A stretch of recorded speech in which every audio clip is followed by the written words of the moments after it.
you would, open your Bibles with us to Ezekiel Chapter 37. Our foundational text for this series entitled CPR. This is part 4, Creating Personal Revival. And notice the word of the Lord in Ezekiel Chapter 37, and beginning with the first verse. The hand of the Lord came upon me and brought me out in the spirit of the Lord and set me down in the midst of the valley, and it was full of bones. And then he caused me to pass by them all around, and behold, there were very many in an open valley. And indeed they were very dry. And he said to me, Son of man, can these bones live? And so I answered, O Lord God, you know. And again he said to me, Prophesy to these bones, and say to them, O dry bones, hear the word of the Lord. And thus says the Lord God to these bones, Surely I will cause breath to enter into you, and you shall live. Creating Personal Revival, part 4.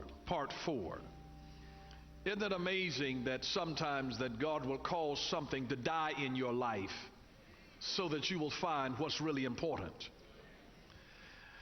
We've just discovered that in terms of generating personal revival in your own soul, where you need God to breathe upon you, because you can sometimes go through periods of life where you experience a dry spell, or you feel as though your bones are dry, or the people's bones around you are dry. But if revival is going to happen in our world, it has to begin with us, and then it flows outward. It always starts inward, and then it flows outwardly. And so we've pointed out that step number 1 is to go back to rediscover your purpose. You go back and rediscover your purpose.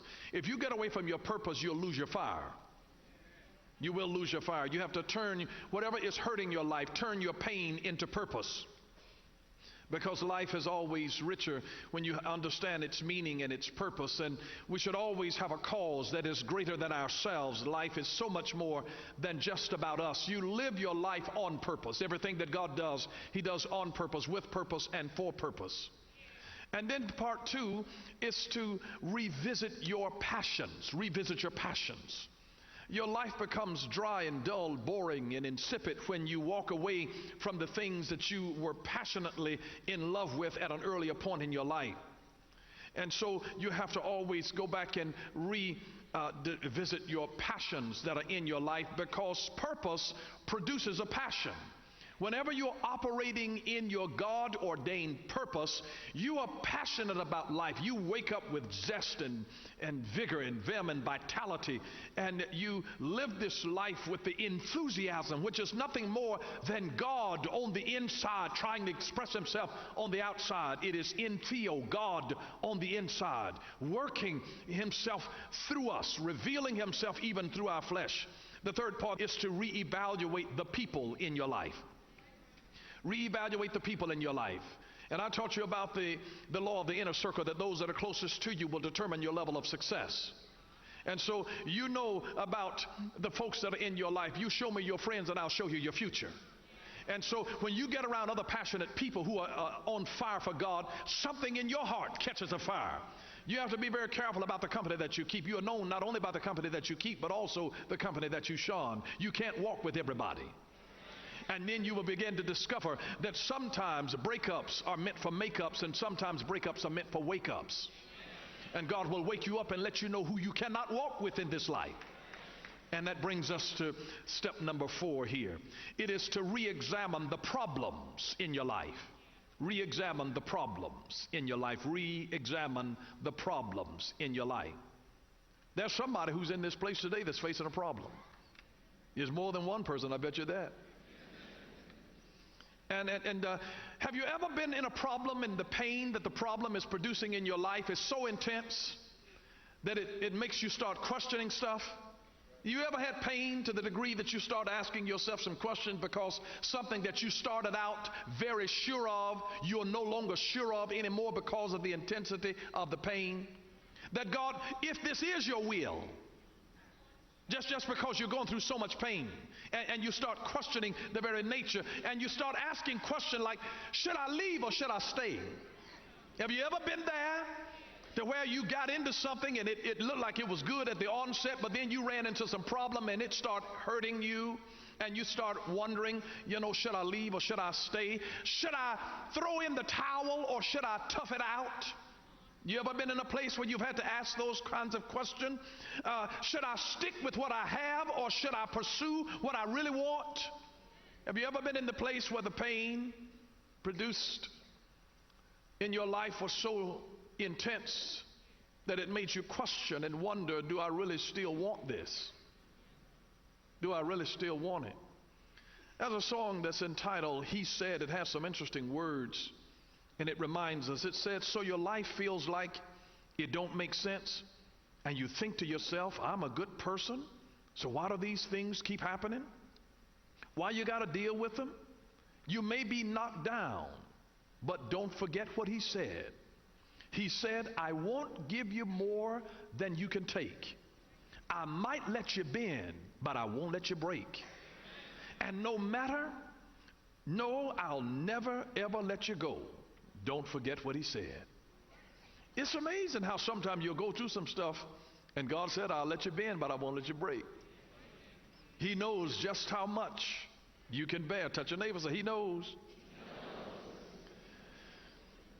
And you know, I realize that God actually grows us through the problems that are in our life. So you have to re-examine the problems that are in your life. Re-examine the problems that are in your life. If you're the source of the problem, you have the ability to change it. If it's the devil who's the source of your problem, rebuke him. But what do you do if your problem comes from God? What in the world do you do if God is the source of your problem? And may I just remind you that when you look around in the world and you begin to think that we've got so many problems in our world, that it is really not that our problems are too big. The real problem is that the people trying to solve them are too small.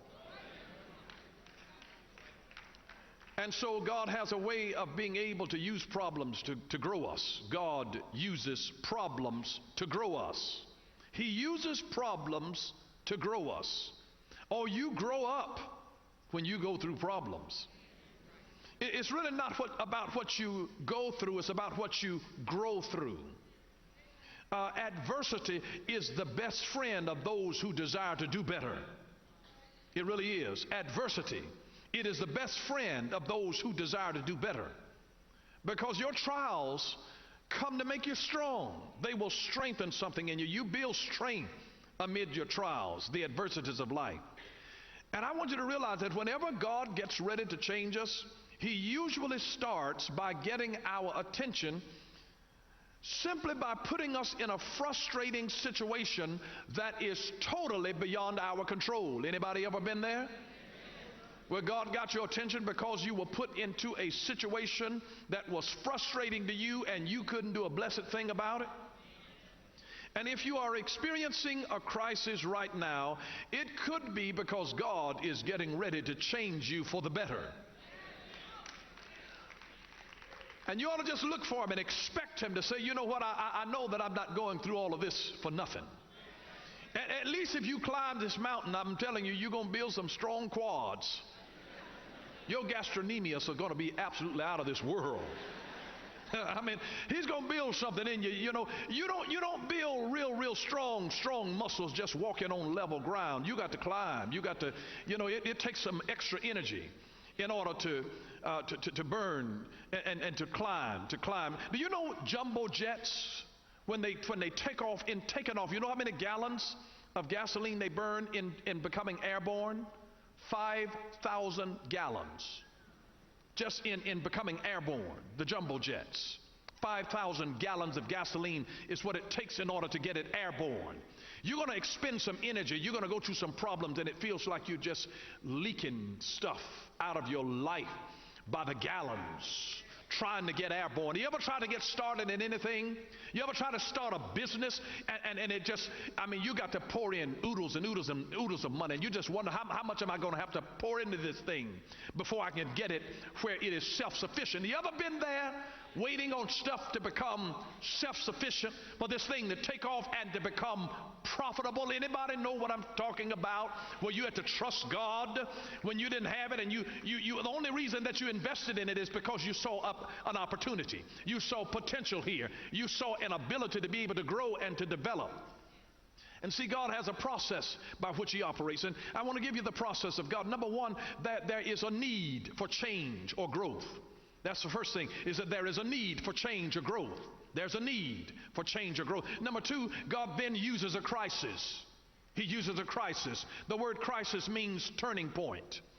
God has to use the crisis, something to turn you from the way that you are originally headed, or else you'll wind up where you were originally set out to go. So he has to create a crisis when he wants to turn you. He has to create a crisis. And then number three, crisis creates hunger. Crisis creates a hunger. It'll create a hunger in your life. You go through a crisis, you start getting desperate for stuff. You start looking for information. You start looking for answers. You start looking for partners. You start looking for help. Whenever you get in a crisis, crisis creates a hunger. Anybody ever been there? And then number four, hunger creates a search. The hunger will put you on a search. You get hungry enough, you'll get out and go looking for something to eat. You be sitting there watching television, you get hungry enough, you get up and go to the refrigerator and go hunting. Because hunger creates a search. And then number five, the search leads us to a higher truth. It leads us to a higher understanding. The search leads us to a higher revelation. You don't get answers until you go on a search. Seek and ye shall find. You have to go looking for it. You have to go looking for it. Don't wait for it to come to you. You go to it. You go to it. See, there's a need, remember, for change or growth, and then God uses a crisis, and then the crisis that creates a hunger, and the hunger creates a search, and then the search leads us to a higher truth and understanding, or a higher revelation, and then number six, the revelation brings transformation to our life. That's the good news of the gospel, that God will bring a revolution, and then the truth shall set you free. Jesus said, behold, I give unto you the keys of the kingdom. And so sometimes you have to go through some things in order to get the keys. And then God will give you a key and unlock some stuff, and it actually transforms your life. Albert Einstein said that a problem cannot be solved by the same level of thinking that created it. It means that you have to grow whenever you have a problem. A problem cannot be solved by the same level of thinking that created it. It means that God is going to grow you amid your problem. So problems stretch us. Problems stretch us. Whenever you solve a problem, you arrive at a different level of knowledge. You arrive at a different level of authority. And you arrive at a different level of responsibility. You don't stay the same once you solve a problem. You grow, you develop in knowledge, in authority, in responsibility. May I remind you of this, that dissatisfaction is a precursor for change. God has to make you, He has to bring you to a position where you experience what I call holy discontent. Where you have to be dissatisfied where you are.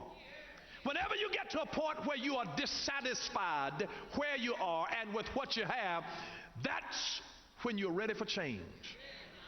You got to get to a place where you're sick and tired of being sick and tired.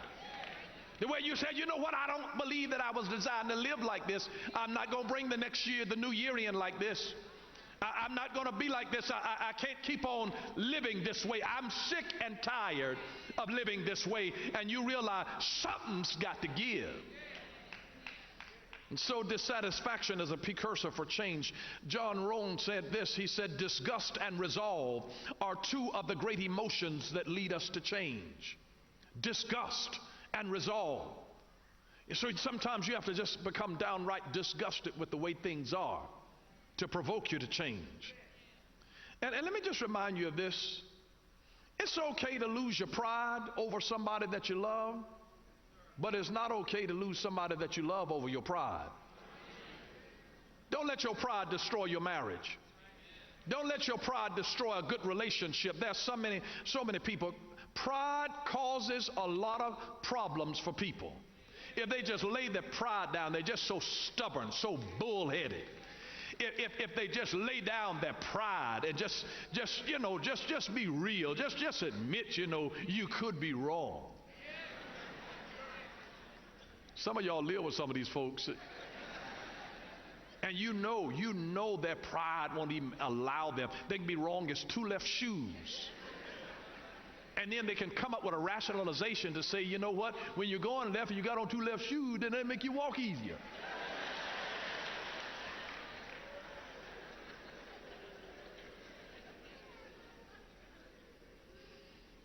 There's so much that could be resolved in some people if they would just lay down their pride. If they just lay down their pride. If they just lay down their pride. Have you ever been with somebody and you know you can't tell them anything? But what you suggested to them and they ignored came out to be exactly the way you said it, and then you have to watch them. And they don't know what to say and really what to do. They don't want to bring any acknowledgement to the fact that you were right and that you had told them. You just have to let them go on the wrong way and drive 25 miles out of the way. And they'll never come back around and acknowledge to say, you know what, I should have listened to you. You were right. There's so many things that pride will do to relationships. And isn't it amazing how when you have a problem, your problem really doesn't come from strangers? I mean, I don't know about you, but I've never lost any sleep because I was walking down the street and somebody saw me and they rolled their eyes at me. Your real problems don't come from folks that you don't know. Your greatest problem come to test you with something that you love. I'm going to say that again. Your greatest problems come to test you with something that you love. Your spouse, your children, your money, your career, your health, your dream. You ever notice how the stuff that you have problems with is stuff that you care about, stuff that's dear to your heart? The very stuff that you're tested with is the stuff that you love. And I want to give you a word that is a revelation from God. Problems are normal to life. Problems are normal to life. Don't think that you'll be the first one to have it and you won't be the last. Problems are normal to life. They are normal to life. They are normal to life. Now let me tell you this. If there are no ups and downs, it means that you're flatlining. You go to a hospital and you watch the monitor, and if it's not having some ups and downs, anything that is even keel all the time is dead. And can I give you a piece of advice? When the horse is dead, dismount.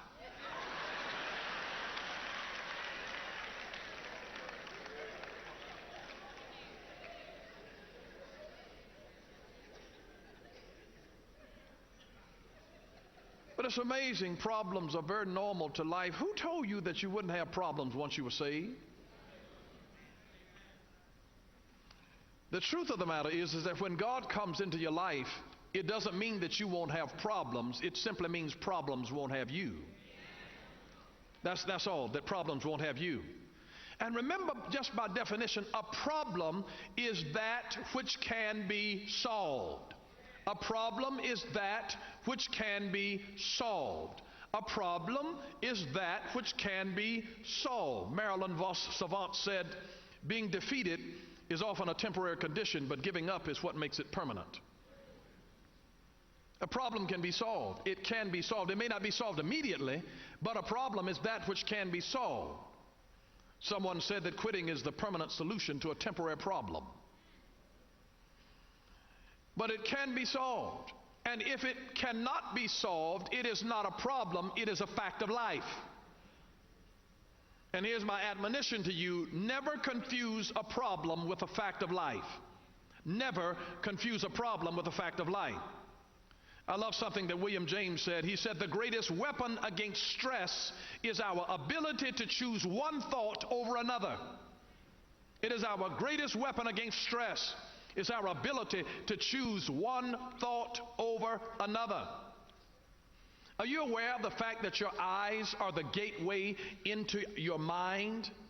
And whatever your eyes take a picture of, listen to me carefully, whatever your eyes take a picture of, your brain develops. That's why the image that stays in your mind becomes real in time. Whatever your eyes take a picture of, your brain develops. It's like a dark room. You're exposed to the negative, and your brain will develop it in your life.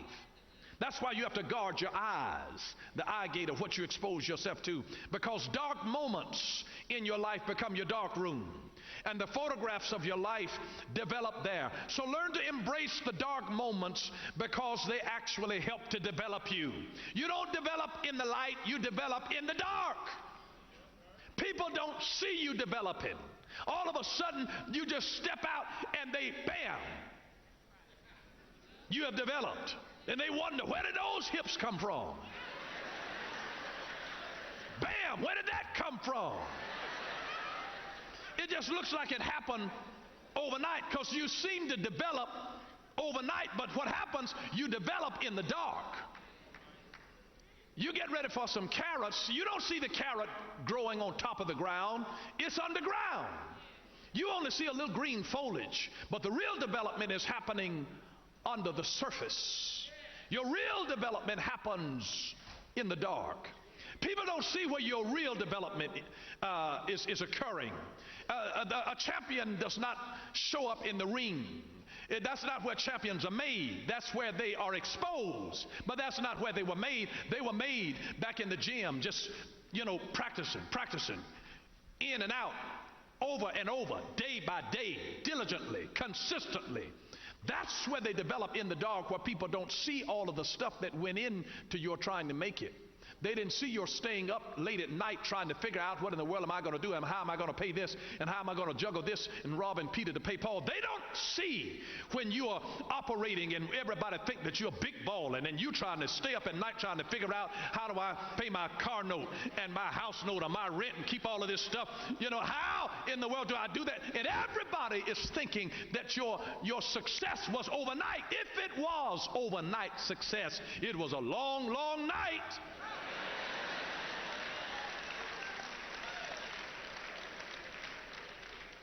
But let me say this to you: never make your problems about yourself. That's for narcissistic people who are the center of their own universe, and they think that everything in the whole world revolves around them, that it's always got to be about them. Those are sick puppies. I feel sorry for narcissistic people, and I feel even sorrier for people who live with them. But don't make your problems only about you. Think about others rather than yourself. Because a major cause of negative thinking and poor mental health is self-absorption. Self-absorption. Just being consumed with nobody but yourself. Selfishness ultimately hurts not only the people around a self-centered person, but selfishness hurts the selfish person himself. It's amazing. Someone asked a very, very distinguished psychiatrist, Dr. Carl Menninger, they said, what would you advise a person to do if he felt a nervous breakdown coming on? Anybody want to know the answer to that? And most expected him to reply, you should consult a psychiatrist. But he said nothing about a psychiatrist. To their astonishment, Dr. Menninger said this. He says, lock up your house, go across the railway tracks, and find someone in need and do something to help that person. Now, isn't that interesting? In order to help save your mind, lock your house up, find somebody else who's in trouble, and go across the way and help them. And your helping them will actually help you. See, when you give to help somebody else, God will send it back and it blesses you. That's why the Bible says that it is more blessed to give than it is to receive. Because when you give, you receive the gift of joy. You receive the gift of peace. You receive the gift of purpose. You receive the gift of accomplishment. You receive a gift of meaning. And understanding in your own life is so interesting. Do you realize that generous people are rarely ever mentally ill? Did you know that? Generous people are rarely ever mentally ill. Mentally ill folks are folks who have closed in and they're focused on nobody but themselves. They don't want to help anybody. They won't give anything to anybody. And they keep on getting and getting, and the stagnation of that breeds a Dead Sea mentality in them where no life can live. Depression is a form of anger. Depression is nothing more than anger turned inward. The people who express it and get it out, they provoke you, but now they're walking around jolly-go-lucky. They done got it out of them and done spoiled, ruin your day. And they walking around jolly-go-lucky. But the depressed person is the one that closes in, won't talk to anybody, and it becomes anger turned inward. And it manifests itself in depression, and you don't even want to get out of the bed some days. You barely want to get up and wash your face, brush your teeth, because depression has set in and you're angry and don't want anybody to tell you anything. You don't want to see anybody. You don't want to deal with anything, because it is anger that is turned inward oftentimes, which manifests itself in what we call depression. But may I suggest this to you, that the size of your problem predicts the size of your future. If you got a big future, you'll have big problems. Can I say it to you this way? The bigger the dog, the more fleas he's got on his back. But the size of your problem predicts the size of your future. There was a man down in Florida by the name of David Miller in Jensen Beach, Florida. He had a restaurant business there, and he had so many folks coming into his business that he started having a problem with people waiting to be seated. And it dawned on him, he says, why don't I create some kind of a paging system where a person doesn't have to stand around, but I can give them a pager, and when their table is ready, it'll buzz. Now, he's in the restaurant business, but he had a problem. And out of his problem came an answer. And he developed a paging system that would vibrate to let people know when their table was ready. He started making more money selling his paging system to 25,000 other restaurants and country clubs. It started doing bigger business than his restaurant was doing. And in fact, he started doing so much business that Motorola got into the business. But it's amazing how God let his problem predict the size of his future. Thank you for watching Power for Living with Bishop Dale C. Bronner. Join us again next time